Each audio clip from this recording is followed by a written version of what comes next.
If you don't read the newspaper, you're uninformed. If you do read it, you're misinformed. What is the long-term effect of too much information? Information, I just need some information. I've been dying.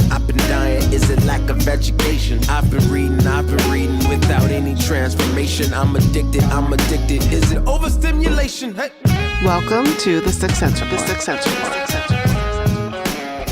Hear ye, come one, come all. You're listening to the Sixth Sense Report with Joel McLeod and Darnell Samuels. Man, you know what I hate? Government? Okay. I don't actually hate government. See, people like, you know, even my wife at times looks at me and is like, they perceive my position to be anti-government. And I would suggest, or my response is, the conclusions that I come to, in generally speaking, are opposed to government solutions. But I don't start from the premise of anti-government. Okay. So, anyways, What do you hate? What do you hate? What do you hate, Joel? lobbyists. And you know, the reason I say that is because, you know, lobbying, they're trying to persuade the government to use their monopoly on force for their benefit. And so rather than using persuasion with someone to say, hey, give me your money and I'll do this for you, they're using government to say, hey, give me your money or take money from the people by force so that I can do X, Y, and Z. Right. And that ties into our topic of today. We're going to be discussing Judge Donald McLeod and some of the Justice, yes, that's right. Justice Donald McLeod and some of the hot water he's gotten into with his organization that's being called a lobbyist group. Man, it's crazy. I don't know, man. It's just, what, a black man can't be a judge anymore? Shout out to Uncle Phil, man. Like, this guy's a straight up. That's hilarious. I didn't even think of that. Well, Uncle Phil? Yeah, he's basically Uncle Phil. Yeah, he's Uncle Phil. But Uncle Phil would I don't know if Uncle Phil would do what Justice Donald McLeod did, or would he? What do you mean? Remember there was an episode, well, there was a few times where they referenced, like, he did it pre being a judge, right? Like, he grew up in the, like, don't you remember from Fresh Prince that, like, him and his wife would basically be part of, like, I don't say clan. But when they were like part of Black civil rights stuff. Yes. Yeah. Okay, I remember that. But I guess, you know what I was thinking about, where Philip Banks used his clout to intervene on behalf of Will and Carlton when they got arrested for driving while black. And then he told that white police officer off, man. I was like, get him, Uncle Phil. Yeah. So, oh man, Fresh Prince. Yeah. So we have Uncle Phil, doing that. Any more advocacy stuff? Nothing. I mean, I think he ran for, you know, he got elected. Mm-hmm. It's funny. I remember watching that episode recently. He took a bite out of the sandwich. The film. When he was running for office, and then Will did a remix of his promo commercial where he's taking a bite out of a sandwich. But I was gonna say he lost, but then the other guy dropped dead, they basically gave it to him. Yeah. Oh man! Oh, the good old days of Fresh Prince, man. Legendary show, man. Oh. Yeah. Okay. So back to the new age Uncle Phil. The new age Uncle Phil. Okay. All right. So for those of you guys listening that don't know what's going on, so what we're going to be doing is discussing the case, and the three things we're going to be addressing is the organization that he's a part of.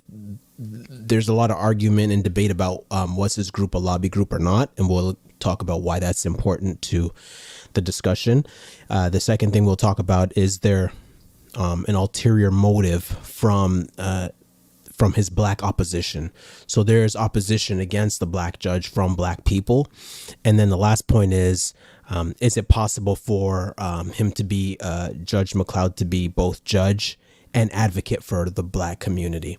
So for those of you guys who don't know, Ontario Justice Donald McLeod was cleared of judicial misconduct in December 2018 by a discipline panel of the Ontario Judicial Council over his involvement with an advocacy group called the Federation of Black Canadians, FBC. So the council is now alleging that McLeod committed perjury and or misled the hearing panel at the hearing regarding his involvement in the deportation case of former child refugee Abdul Abdi, according to a notice of hearing filed with the council. Now, at the first hearing, McLeod testified he was not involved in the Federation's advocacy work regarding the Abdi case.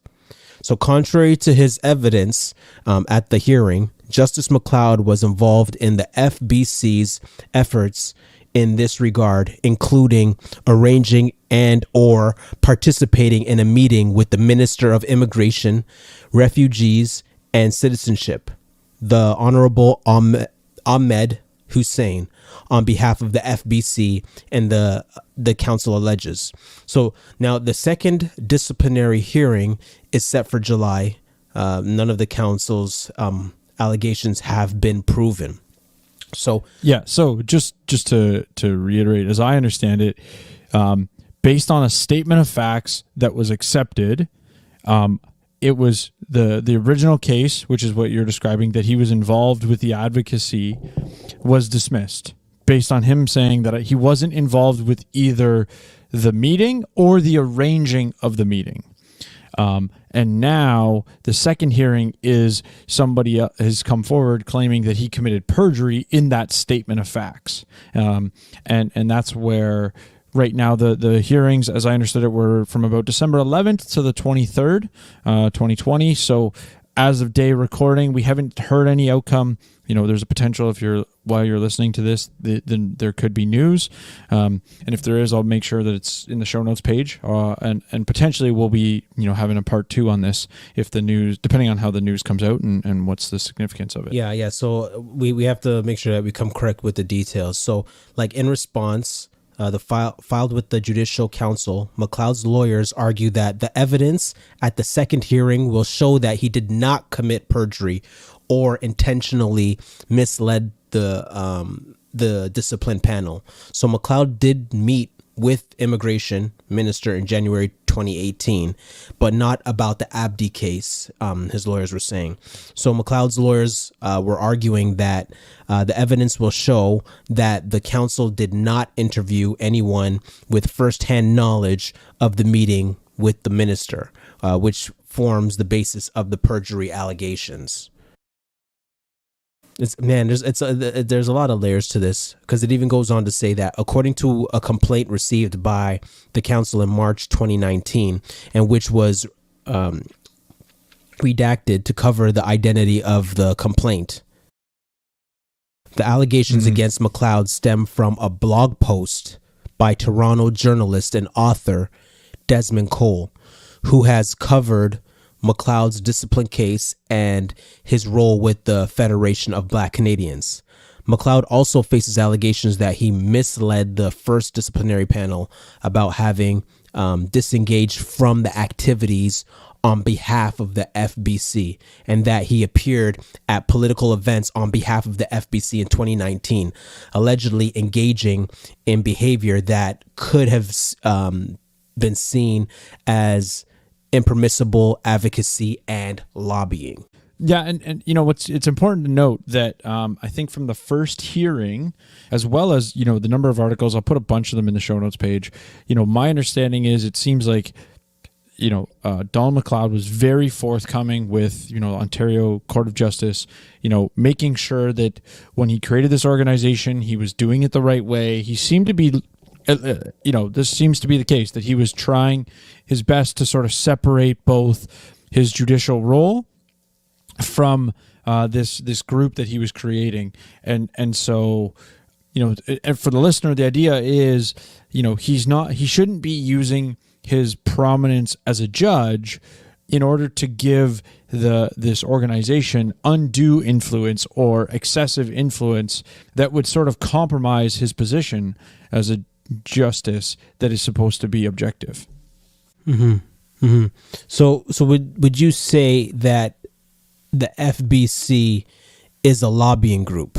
I mean, and the reason why, for the listeners, the reason why this question is important, because if it's a lobbying group, then it's a political organization then it kind of looks like a political organization, meaning if the government does them a favor, then they'll do a favor by supporting a particular political party. Yeah, and I would say that concept isn't, clear. In the sense of it's sort of a gray question to begin with, and the reason I would say is are they, involved with changing laws? Like, what's the purpose of the group itself, right? So, are they lobbying the government for funding? Well, it looks like it, but is that because they are trying to get access to funds that are already sort of programs that they have, and they submit their proposals to complete those programs? Is that qualify as a lobbying group versus what you said of I scratch your back, you scratch my back? I think it's not so clear anymore, and I don't know that it ever was clear as a concept. So I mean, at the same time, this is where I said to you, I hate lobbyists in general because of the concept that they're trying to change laws or that they want, funding from the government to complete a program. Whereas if they are applying for a government program that already exists, I think that's clearly not a lobbyist because the program is already pre-existent and they just submitted their application. Now, I don't know. Yeah. So, I mean, I'm sort of giving a vague answer and hashing it out in my head because, in general, I don't like the concept of lobbying, but I also want to give them some grace. But it does seem like they sort of have some funds earmarked out of budgets. At least that's what some of the McLean's article sort of made that claim, as well as, Desmond Cole, speculates that this group is buddy with the liberals. And so they're supposed to be a bipartisan or a nonpartisan organization. And so in that sense, I think this is where if they're nonpartisan, then they wouldn't be a lobbyist. But if they're partisan, they are a lobbyist. Again, I'm sort of creating my own terms of the way of defining it because, again, I'm sort of saying it's not so clear. Mm-hmm. What about you? What's your thoughts on this lobbyist claim? Well, I think that he makes an argument, and he says that initially he went to the ethics committee. So it says that he then sought the advice of the Judicial Ethics Committee of the Ontario Court of Justice, corresponding via email with Justice Peter Tetley. So included in the activities of McLeod, he told Tetley the FBC would engage in, he said, they would interface with the government, which can be seen as lobbying, perhaps not traditional. He asked if there was any issue with him being affiliated with the group.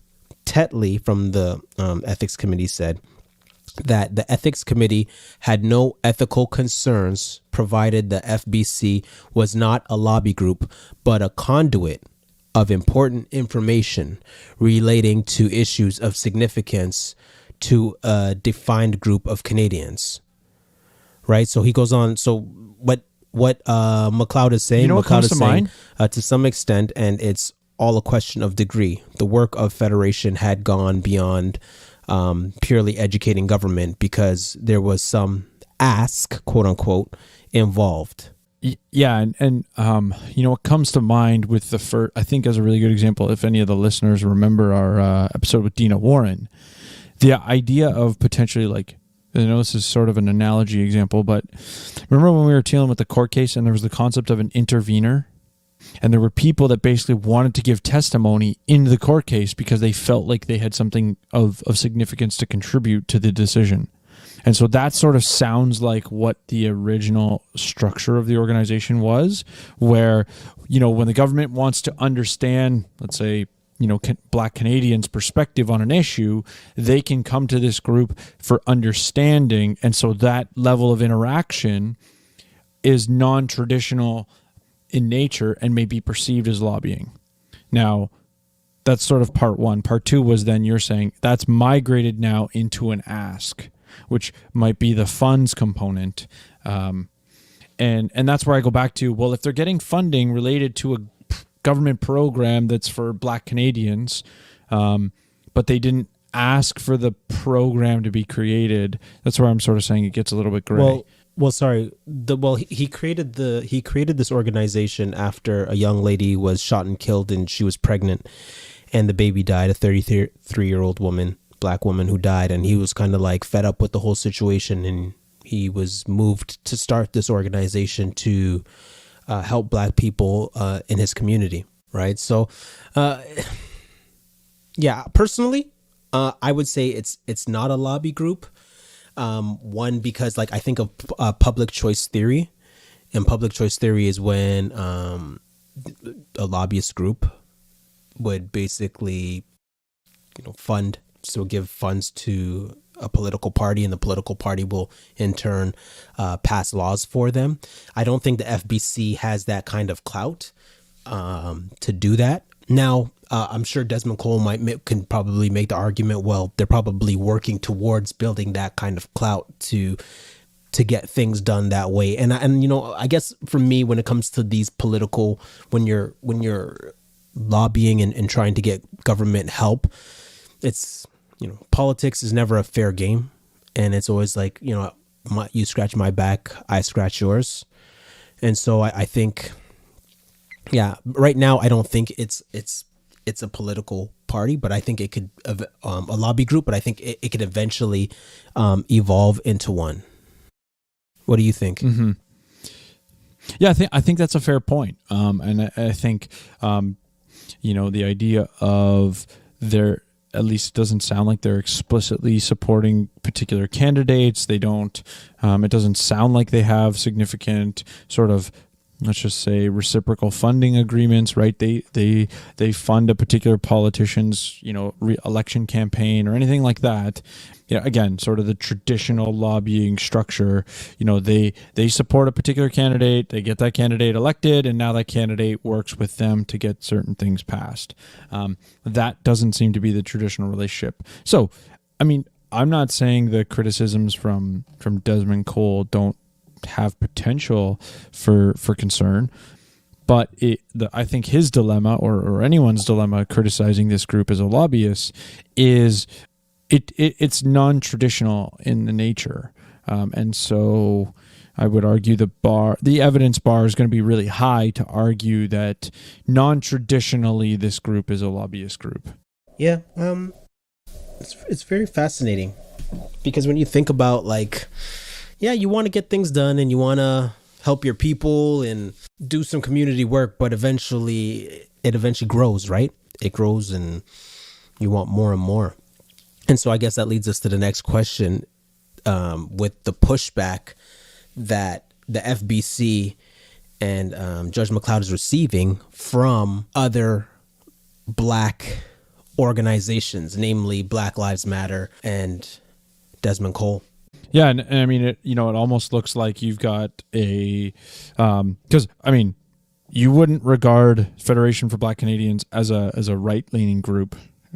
Am I correct? I wouldn't. Yeah, and if anything, they're probably more left-leaning, especially since Desmond Cole, for example, makes the claim that they're he used the term thinly veiled front for partisan liberals, right? So if anything, they're a left group and they're being criticized by the far left. So, it's a slightly peculiar scenario to try to navigate, what, in regards to what are the ulterior motives, right? Is it that, I think the simplest example would be Donald McLeod and his organization, I don't think, is on board with the idea of defund the police. They are on board with the idea of reforming the police. And so you've got a conflict there in terms of agendas that if, you're the Black Lives Matter organized or supporters, you're going to see this group as a potential roadblock to getting your goals achieved. And so, not to impute a motive or to make any claims, but I can see a reason why they would take issue with him and want to see him taken down and his organization taken down. Whether or not it's, I'm not saying that they're, do any means necessary sort of approach, but I can see a rationale. And Jamil Javani had an episode of his show from December 7th. On Talk 1010. Yeah, on Talk 1010. I'll put it in the show notes page. It starts about the 20-minute mark. It's a 40-minute show, but around the 20-minute mark is where they just discuss this issue. And he raises a good point, which I would say I can take a bit of an issue with, but he does demonstrate that he thinks the criticisms of Donald McLeod sort of seem to be hypocrisy, and his claim is, for the, let's call it the anti-racist perspective, he's sort of presenting like, well, if we want a diverse and inclusive community the way that they want it, how can we then, criticize prominent people of color or prominent minorities with this authoritarian, he uses the term authoritarian behavior and ideologies of fringe activists like BLM. And so, it sounded like he was sort of presenting them as being hypocritical, right? How can you promote prominent minority voices at the same time you're attacking a prominent minority individual? So, what I didn't, what I thought his show could have been a little bit better was getting into the substance of this issue. His show didn't. His show more so talked about the criticisms of Donald McLeod. Mm-hmm. I think we've done a pretty decent job of hashing out what the issue is a little bit. As best we can. But I think it's, as best we can understand it and try to simplify it. But I think his show and the conversation he has, with his guest definitely sort of demonstrates the other side being frustrated that the attacks on Donald McLeod seem to be more with an ulterior motive than to be something of substance. Now, I would argue that the type of claim that's being proposed against him is actually something worthy of investigation. And the reason I say that is, that said, it sounds like it was dismissed once. So the second one is probably a little bit questionable. But the first, investigation does seem to be worthy of an investigation, i.e. did the judge use his influence in a manner that was unbecoming of his position? Was he doing conflict of interests or having conflict of interest with his work? One of the articles sort of had the statement where he does a really good job of making a statement like, so this was an article. Desmond Cole one? No, it was November 30th. So it was, I think, November 30th, 2018. So it was right before his case was dismissed the first time. Basically, it was a quote that he had really done a good job of saying, like, please don't call me Justice McLeod. I'm not here as a judge. Like, I'm here as an individual promoting this organization. So he was, it seemed like he was trying to go out of his way as like, don't see me as a judge in this role. Don't see me as a judge when I'm promoting this organization. Like, this is a personal project, So, because at the same time, the way I understand it is he has that job. So no matter what, people are sort of going to see him that way. And so he's almost going out of his way to say, don't mix, these two things. And it sounded like that was part of what was recommended to him in order to be able to create this organization while respecting the role that he has and the appearance of objectivity, as well as obviously having objectivity in that role that's needed.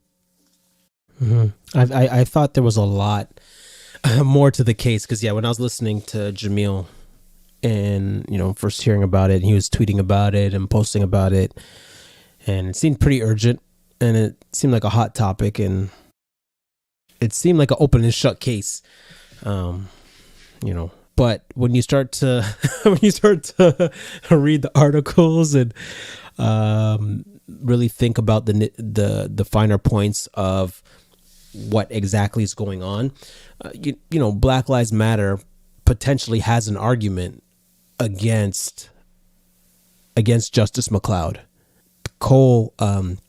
Desmond Cole in his articles, this guy goes in, man. He has emails, he has text messages, he has witnesses. So when I was going through it, I was just like, oh shoot, wait, there's a lot more to the story than Black Lives Matter being evil villains. There could be some compromising going on. And so I was definitely I got a lot to think about looking at Desmond's work, especially when he was pulling up emails. And we'll put the articles in the show notes page. The article is called Black Tea. So Black Tea, and then he wrote another follow-up one. So Black Tea, the truth about the Federation of Black Canadians. And then he did a follow-up one, Steeped Tea, an update on the Federation of Black Canadians. And so, again, just questioning Justice McLeod and his involvement with the Liberal Party. Yeah, it definitely, it's not as open shut case as I thought it was going to be. Right. So I guess it raises the question of, which is our next question, is it possible for Justice McLeod to be both judge and advocate? Because that's the accusation Cole is bringing to Judge McLeod. Can he fulfill the job of being a judge and an advocate? And in his article, he says this: my two major beefs, the Federation seems to be a thinly veiled front for partisan liberals, and it is currently led by Justice McLeod, whose position as an advocate or as an active Ontario court judge raises serious questions about ethics and the conflict of interest. And then he brings up the principles of judicial office, and he has a link to the principles of judicial office, and he says, for Ontario judges clearly state that judges should not be influenced by partisan interests, public pressure, or fear of criticism. Judges should maintain their objectivity and shall not by words or conduct manifest favor, bias, or prejudice towards any party or interest. Right? So, like, as for the role of judges in the community, the principles clearly say that judges must avoid any conflict of interest or the appearance of any conflict of interest in the performance of their judicial duties. And so, given the group's objective to advocate on Black Canadians on their behalf with governments, parliaments, international organizations, businesses, and faith-driven organizations, McLeod's respective roles seem extremely likely to raise potential conflicts of interest. Yeah, and I mean it's a vague term, but at the same time, like, the reason I say it's vague is, like, because I'm pro the Black community, that doesn't necessarily mean I'm going to be, ruling on a court case that should put someone in jail, not in jail, right? Like, though that to me, that's why I said it's vague, right? In that, like, just because I'm advocating something doesn't demonstrate a conflict of interest. The other aspect of this would be, let's say somehow that organization came into the courtroom. Well, the way to avoid the conflict of interest is if somehow he was assigned to the case, he removes himself. Mm-hmm. Right? And so the idea of conflict of interest is that you shouldn't be making judgments where you have a vested interest, i.e. conflict of interest. And I think the simplest example of a conflict of interest that we actually allow is real estate. And the conflict that I'm referring to is when you have a real estate agent that does sort of works for both the buyer and the seller. That's technically a conflict of interest because the buyer's interest and the seller's interest are opposite.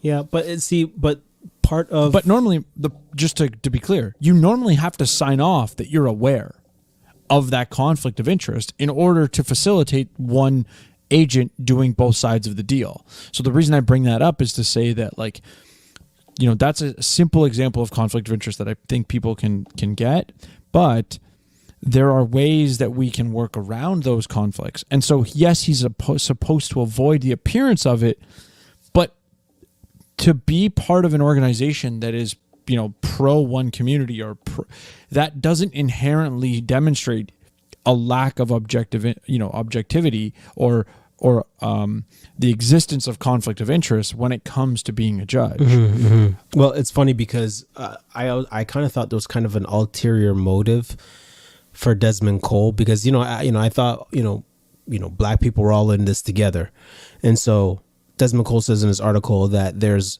much more to critique about this young federation. For example, the total lack of representation from Canada's Black Lives Matter chapters, who are doing some of the most important and celebrated advocacy in the country, seems too much of an oversight to be an accident.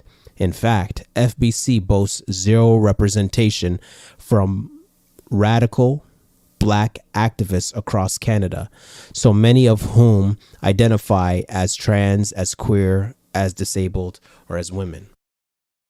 So, I mean, he does have an agenda. I mean, if you look at his articles, it's on the top right, it'll say Desmond Cole is an activist, freelance journalist.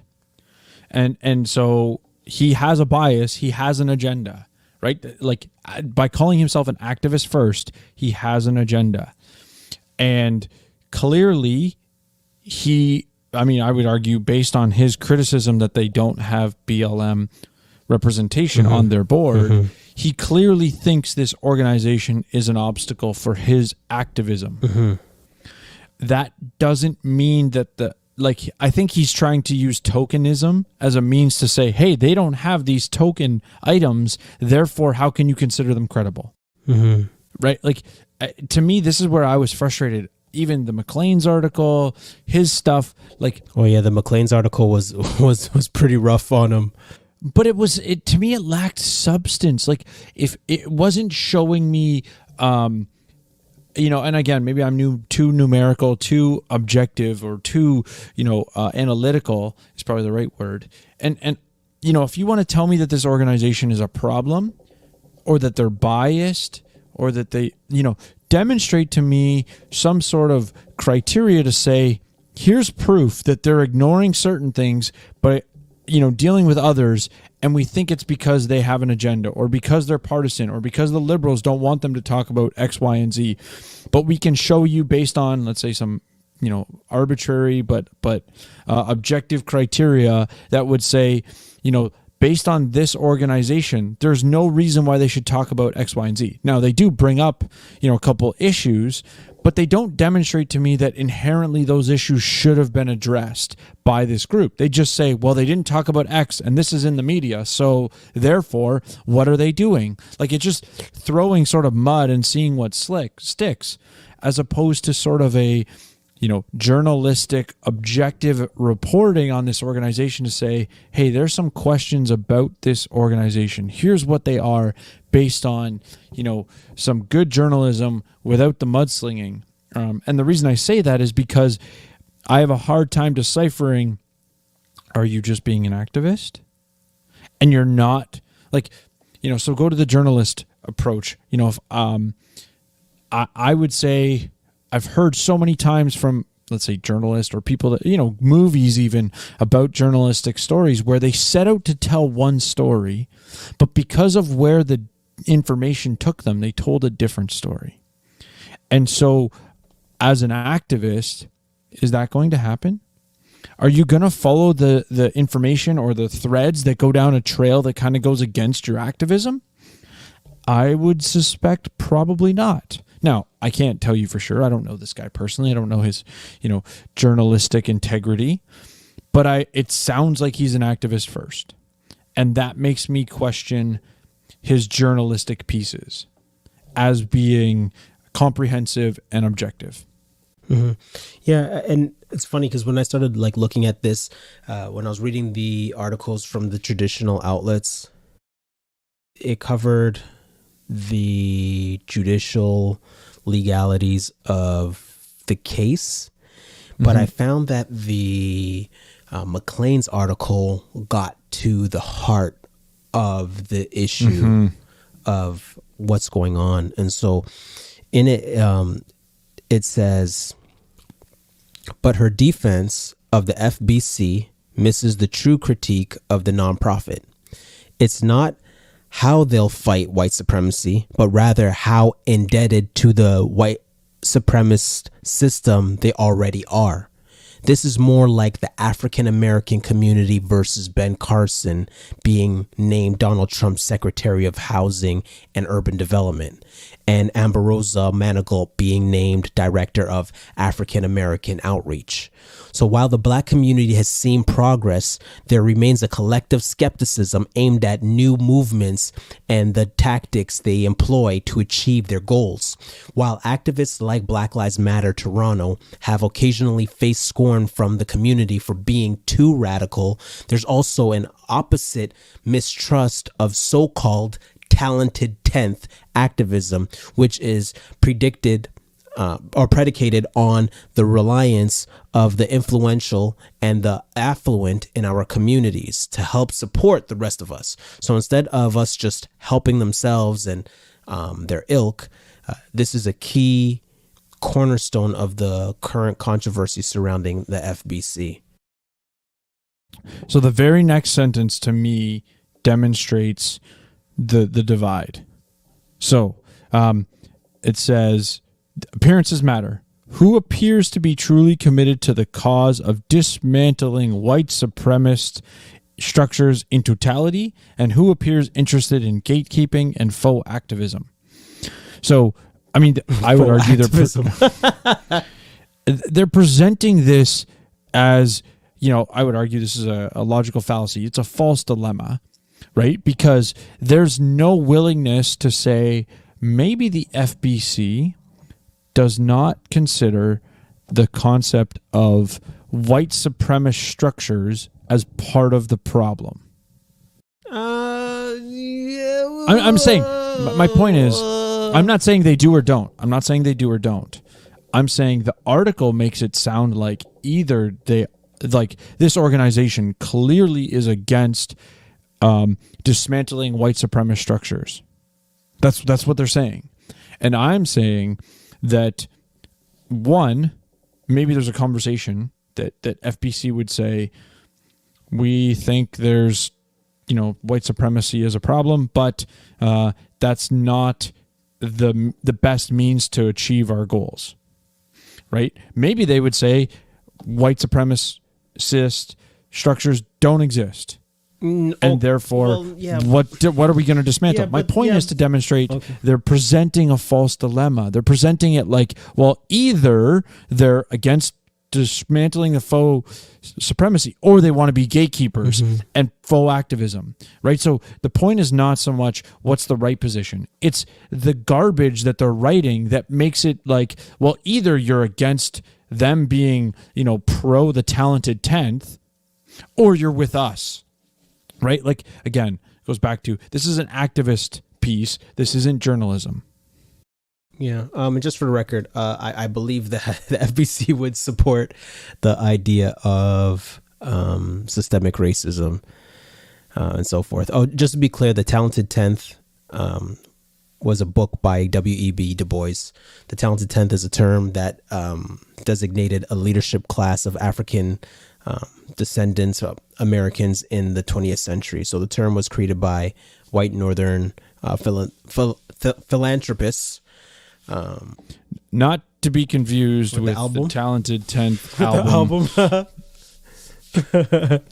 by our intro music artist. So the idea is just emphasizing the necessity for higher education to develop the leadership capacity among the most able 10% of Black Americans. So Judge McLeod is unique and would be considered part of the talented 10% of Black people. But I still think that the argument that the young lady's making in the McLean's article is that, yeah, this sounds like Martin versus Malcolm, W.E.B. Du Bois versus Booker T. Washington. And that's why I was kind of disagreeing with you, Joel, that, you know, the reality is that, you know, there's always been a divide politically between Black people. But I think you're right in the sense that you alluded earlier to the show that it isn't really necessarily left versus right, because I would say that both groups are leftists in their ideology, and they're just kind of arguing for who's the wokest, or who's going to be the most effective.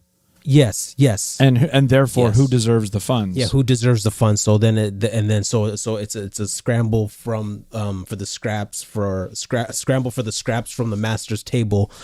King Trudeau, right? Just Tinder, just trying to get it done, right? Because that's what it boils down to, right? Because both you know, BLM's trying to get something done and FBC's trying to get something done, but I think that it's not fair how she's kind of painting FBC and McLeod to be Uncle Tom's, or you know what I mean, or not woke enough, or that Judge McLeod and the FBC don't care about Black people enough as much as BLM does.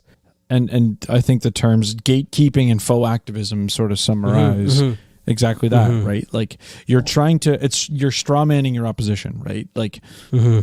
Yeah, and I don't think that's the case, and I don't think that's fair, because technically you can make an argument. Desmond Cole, BLM, they're getting what they wanted.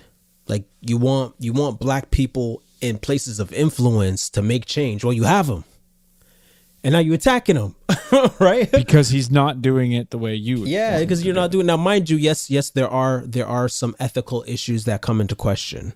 But it seems like, again, like this is politics, and there's an ulterior motive that seems to be there, where, well, you know, Judge McLeod might be taking money out of BLM's pocket for things that they want to do, right? So, okay, so let me ask you this, Joel. What's your 2 cents on this whole issue? I mean, I think this issue sort of demonstrates the problems of, you know, our political discourse today. Right. I mean, it resorts to, you know, what seems to be one group. You know, I mean, it doesn't seem like FBC is responding at all. And granted, I did read something that basically it sounded like Justice McLeod said something to the effect of, we'll deal with these allegations when the court cases are done and legally we can do so. But you know, the point I'm trying to get at is, you know, most of our political discourse, whether it's politicians, whether it's, you know, stuff like this, is mudslinging. You know, it's about making the opposition look bad. And, you know, it's a shell game, or it's a, you know, it's just foolishness rather than actually let's debate ideas. Let's present ideas. Let's have people, you know, again, my answer is let's put these ideas to the community and get them to fund it privately. Then you'll really see who's convinced by your ideas. You know, instead, it's a matter of fighting for the governmental force to execute your ideas and agendas, as opposed to bringing the talented 10th, let's say, onto your side to say, hey, help us with your money or help us with your expertise. It's you know, when you're fighting over the monopoly on force, to some extent, this is what I expect. And the reason I say what I expect, I just mean that it's all about who has the control. You know, I use this term that in Canada, basically the majority rules the minority to their detriment. But the other side of that is that, you know, we don't, you know, in general, this is a more general statement about politics.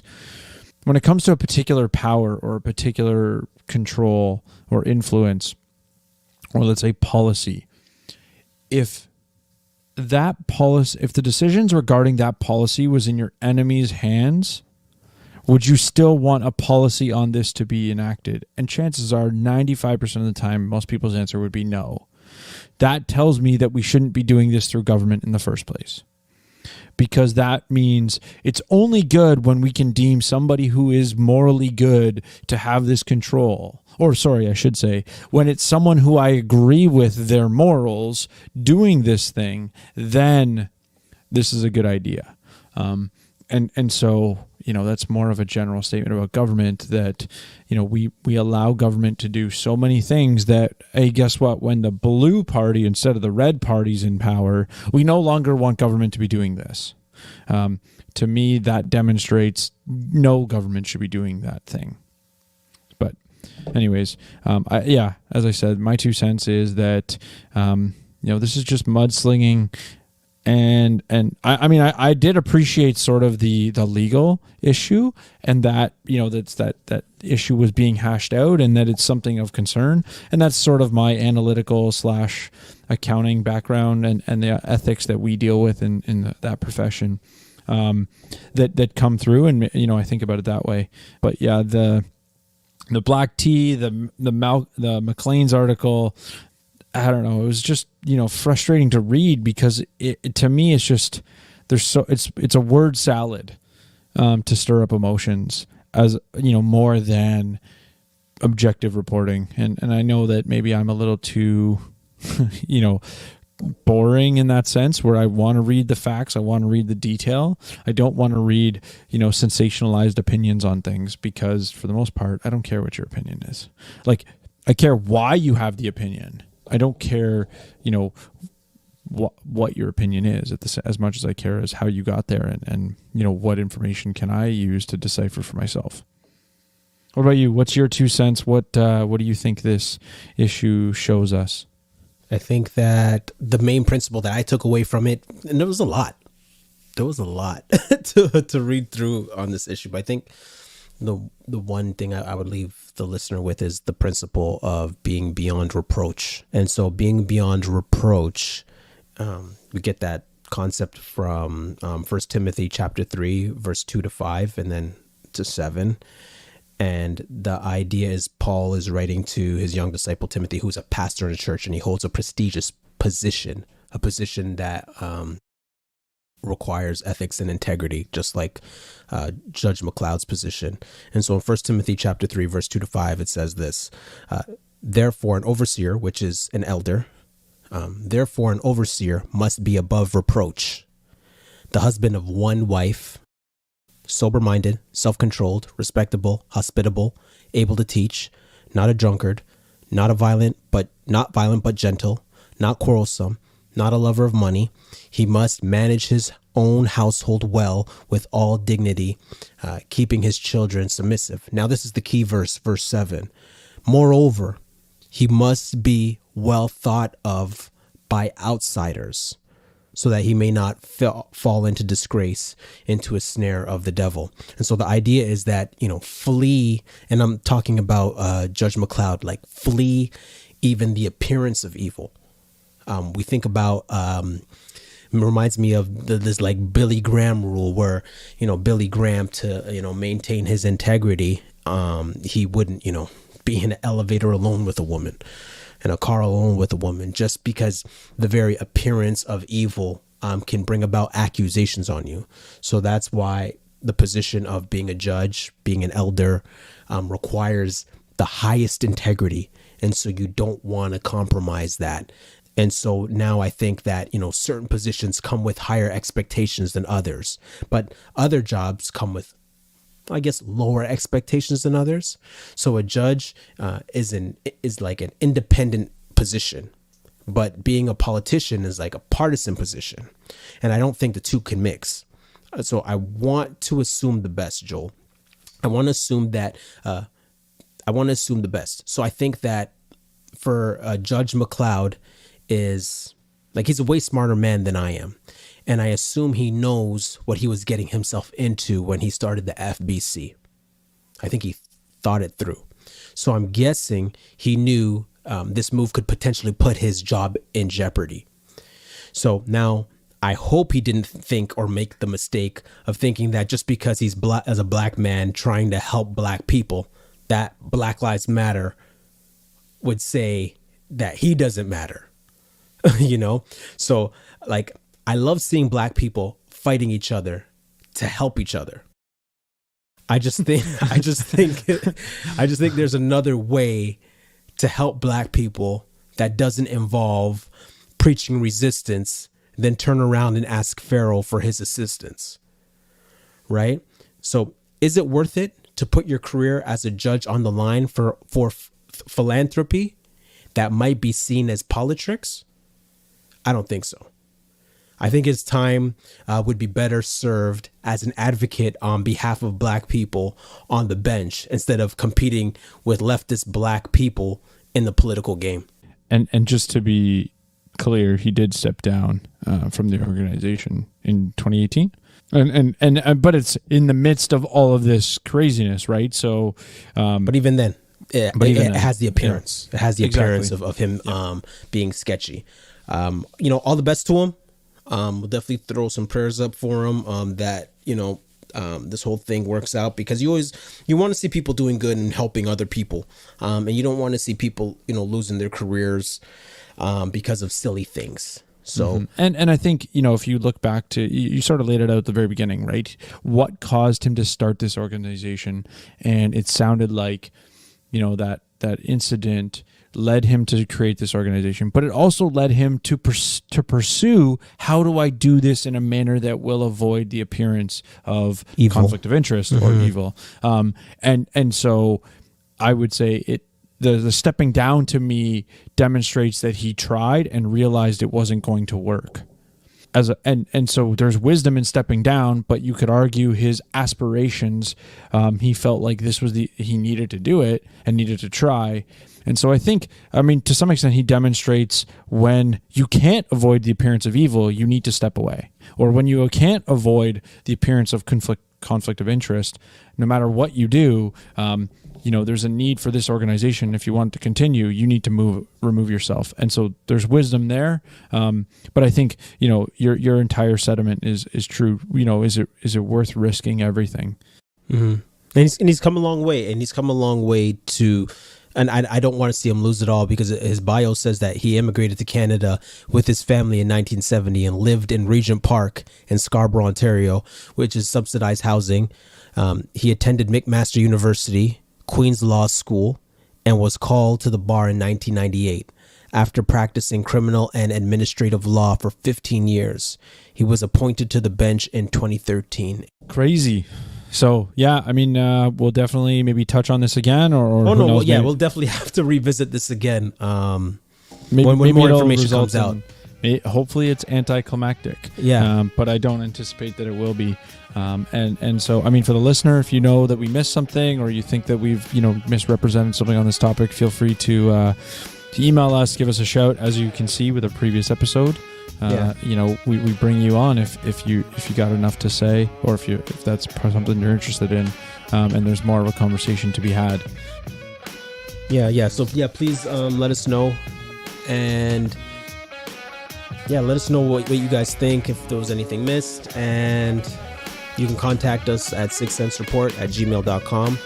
If you're trying to get in touch with me, it's Darnell Samuels on Facebook, or on Instagram and Twitter, it's Do-Good Darnell, DOGUDDA_Darnell. And I'm T-Joel N39 everywhere, Facebook, Twitter, Instagram, and Sixth Sense Report on Facebook and Twitter. So let us know your 2 cents. 6 cents makes change. But you heard me? Does that make sense?